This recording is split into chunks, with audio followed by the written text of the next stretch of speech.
Alright guys, welcome back to Urge. Moving on the Subclass Series into the next subclass, which is the Hexblade Warlock. Yes. Love this one. It's fun. So, if you're new to the channel or Subclass Series, what we're going to do is we're going to go through all the abilities gained in this subclass, and we're going to rate it based on its roleplay value, combat value, and overall class synergy based on how the abilities gained in this subclass improve on the base class abilities. We're also doing a giveaway, guys, so to be entered in that, we're going to have you guys like, comment, and subscribe. We're going to pick a random comment, multiple chances to win.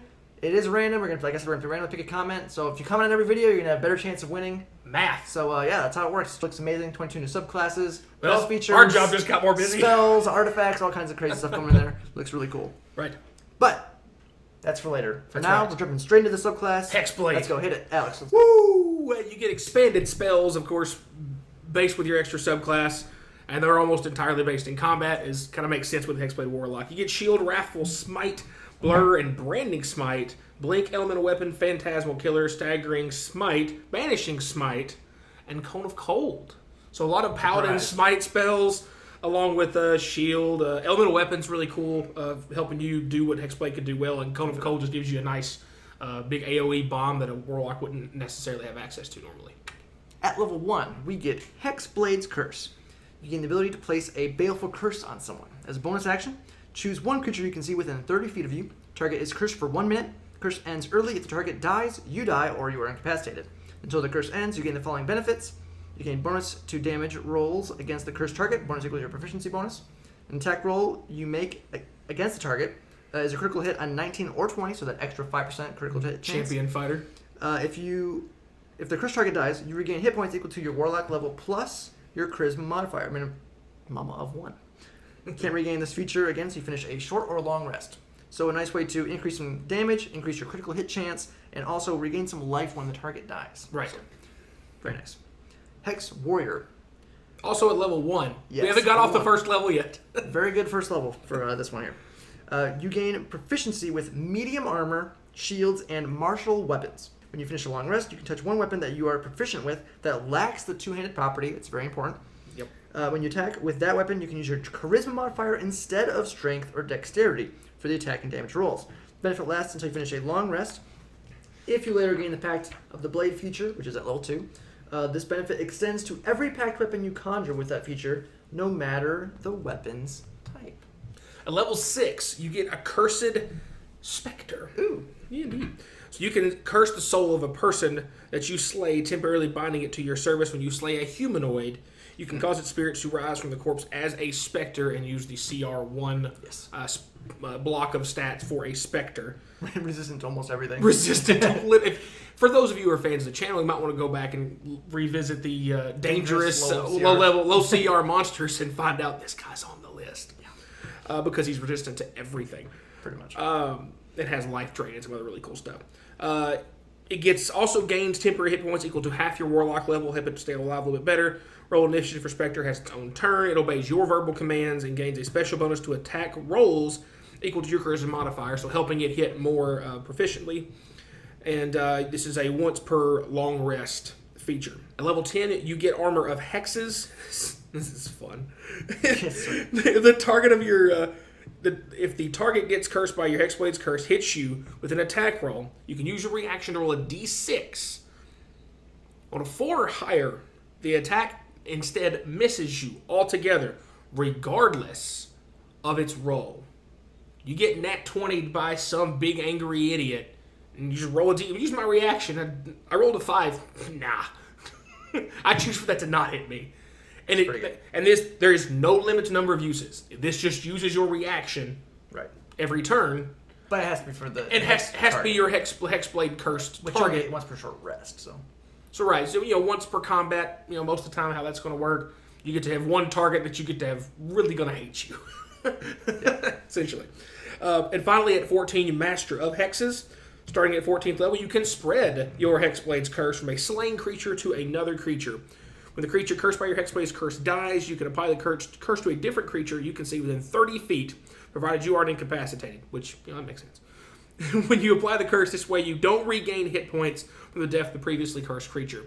So the benefit of the Hexblade Curse being the health regain only triggers once per short rest, but all of the extra damage and the extra critical hit chance would work on every target you pass this to. Right. So it's kind of like the traditional Hex spell. You can pass it on to somebody else when that creature dies. This works for your Hexblade's Curse as well. So there you go. Very cool that you get to improve one of the abilities as you level up. Yes. Very nice. Solid indeed. So those are all the abilities gained in the subclass. Yep. Pretty interesting. Love this one. It's very different. But that being said, we'll move on to the rating section of the video, which the first category being the roleplay value. Right. And again, asterisk as always. Gotta say that, guys. It's a thing now. Yeah. So, when we're talking about roleplay value, we're talking about interacting with the world around you, interacting with NPCs, avoiding combat, non-combat scenarios, not acting out your abilities in things in class fantasy and background and all of those things. That's not included. Things that are included are mechanics based in the subclass, the abilities gained in the subclass in the book. That's what counts. Out of the book, that's on you. That's your fault. That's you. So, things outside of initiative. That's what we're looking at. Bingo. Roleplay value. Looking at all the abilities gained, we look at the expanded spell list. All of these spells, barring maybe Blink, could be situationally, very situationally used out of combat. That's a stretch. Everything else is in combat. Yep. So you got smites and shields and all that fun stuff. Cone of Cold, not going to be using that in an RP setting unless you're trying to kill people. Killing people is not RP. Unless it's really hot outside, you're trying to cool them off. I don't know. Yeah, I mean, someone will come up. Yeah, we'll just dodge that. We'll just dodge that. Yeah. Anyways. Rabbit hole filled in. So, Hexblade's Curse, completely combat. Hex Warrior, completely combat. Accursed Spectre. Things get a little bit interesting here. Yeah. You could use the Accursed Spectre in some niche, I would say very niche RP senses. Sure. And also, you have to have killed a humanoid to even get this Spectre in the first place. And it only lasts till the end of the day. Right. So, some RP there, not a whole Sure. lot. Armor of Hexes, combat. Master of Hexes, combat. Yep. The only other thing I want to include that's a little bit different is it says for the Hexblade that this is a pact with a mysterious entity from the Shadowfell. It manifests in a sentient magic weapon. So that means sentient magic weapons mean they have a mind of their own or like a connection to a physical body somewhere else. Depending on how your DM wants to do sentient weapons, there's multiple ways you could do it. But it's going to be something that you're carrying around all the time that is sentient. So, assuming your DM wants to act that out, there's a little bit of extra bonus that you might not otherwise get being a different subclass. We gave a small little bonus on there for that. But that being said, there's still not a whole lot on the RP side. So I'm with a 2 out of 5 for the RP value. But please stick around. There's much better focus. Obviously, this is more focused on combat. So the RP, all the RP that's going to be on this is going to be on you as the player to RP, not going to be getting a whole lot of extra bonuses from the subclass abilities. The big conversation I think he and I had to kind of like comparing how we were going to rate this in comparison like to the other like Warlock subclasses. Right. This Warlock, with the exception of the spell list that's just specific, again, great word, to each individual subclass, can do all of the same base stuff that every other Warlock can do. Right. Except it can also be extremely viable in melee combat, whereas no other Warlock subclass can. Not to this level. Not to this level. Yeah. So you got the opportunity to take, and really in the base book, you got your 3-pack choices between Blade, Chain, and Tome for your level 3, Pack Boon, and the Eldritch Invocations that follow. Because some of the Eldritch Invocations go for all 3 of those choices. Some have the prerequisite depending on which one of those 3 you picked. Right. And with just the base book, Pack of the Blade seems kind of lackluster. Yeah, other than getting 2 attacks. Other than getting to attack twice. But now when you throw Hexblade in there, Pact of the Blade creates some very fun things because you get you can attack by taking the 4 Pact of the Blade features that are available to you with Eldritch Invocations. You can attack twice, get a flat Charisma buff to every attack you get, just like with Agonizing Blast on your Eldritch Blast. You get that on your weapon attacks as well. You get Eldritch Smite, which says when you hit a creature with your pack weapon, you can spend a Warlock spell slot to do an extra D8 force damage, plus another D8 per level of the spell slot. Right. and you can knock the target prone if it's huge or smaller. Yeah, no saving throw. So we talked about the absolute just blow something up. Oh, your first turn, you hit him with a pack weapon, Eldritch Smite, burn them for a lot of extra damage. They're on the ground, you advantage to smack them again. And then bonus action. And if they've been cursed, you get that extra chance to crit. Right. Either one of those. With advantage. And if you want to really go ham, you can go ahead and burn your other, spell slot to do one of those Paladin Smite spells you have access to, and really do something really silly. You're out. But you're out of spell slots at that point. But yeah, at low levels you're out of spell slots.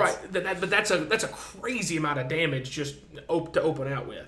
It's solid. The other thing with improved pack weapon, you do get an extra +1 to your hit chance and your damages. But again, opening up more options, it also allows you to conjure a short bow, longbow, light crossbow, or heavy crossbow. Right. Allowing you to play this class at range. Right. As well, if you so choose. Again, just opening up more in-depth options that no other subclass of Warlock gets. Yes. And there's no minimum level requirement on this, so you could take this right when you get the subclass. Mm-hmm. And so if you just decide you want to do ranged, you just stay ranged until you get your 2 attacks with your Thirsting Blade feature, which it says 2 attacks with your packed weapon.